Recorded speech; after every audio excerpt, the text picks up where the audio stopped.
دیکھیں دو چیزیں ہوتی ہیں، ایک ہوتا ہے بزنس سٹارٹ کرنا، دوسرا ہوتا ہے انٹرپرینور بننا۔ پاکستان میں بدقسمتی سے انٹرپرینور کا جو ڈیفینیشن ہے نا وہ صاف نہیں ہے۔ مطلب ایک بندہ جو دکان کھولتا ہے وہ بھی سمجھتا ہے میں انٹرپرینور ہوں، ایک بندہ جو ریڑھی لگاتا ہے وہ بھی سمجھتا ہے میں انٹرپرینور ہوں، ایک بندہ جو بریانی بیچتا ہے وہ بھی سمجھتا ہے میں انٹرپرینور ہوں، ایک بندہ جو امیزون کے کورسز بیچتا ہے وہ بھی خود کو انٹرپرینور کہتے ہیں کہ ہم بھی انٹرپرینور ہیں۔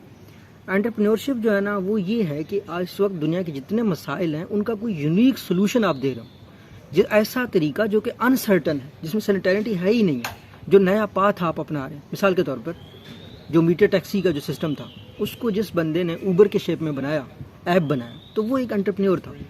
ایک بندہ صبح اٹھتا ہے کہتا ہے میں بریانی بناتا ہوں، تو وہ ایکچولی ایک بزنس سٹارٹ کر رہا ہے، اس میں کوئی انسرٹن چیز نہیں ہے، کافی سارے لوگ اس کو پہلے کر رہے ہیں۔ تو بزنس سٹارٹ کرنا ورسز انٹرپرینور ہونا دو ٹوٹلی مختلف چیزیں ہیں۔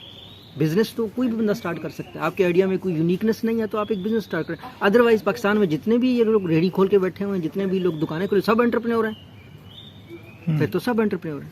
انٹرپرینور پرابلم سالور ہوتا ہے، جو بزنس مین ہوتا ہے نا وہ صرف اپنی روزی روٹی کما رہا ہوتا ہے یا معاشرے کو ایکسپلائٹ کر کے کسی طریقے سے کیپٹلسٹ ہو کر کسی طریقے سے کر رہا ہوتا ہے۔ انٹرپرینورز بیسیکلی وہ لوگ ہوتے ہیں جو کہ بہت بڑے پرابلم کو ایک یونیک وے سے حل کرتے ہیں۔ تو اسٹارٹ اپ